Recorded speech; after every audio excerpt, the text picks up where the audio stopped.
Good morning friend, দেখো কত ছোট ছোট পেয়ারা হয়েছে।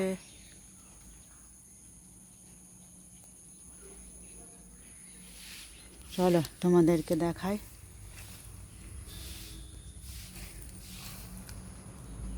দেখো কি সুন্দর মাশরুম হয়েছে, তাই না?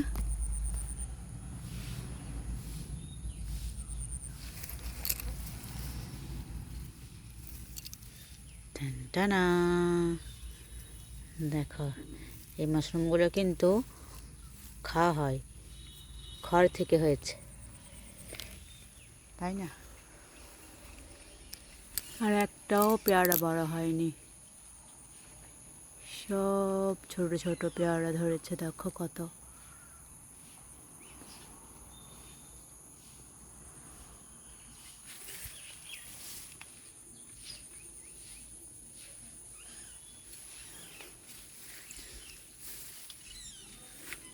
দেখো, বড় না হলে তো পারা হবে না, তাই সময় দেওয়া দরকার।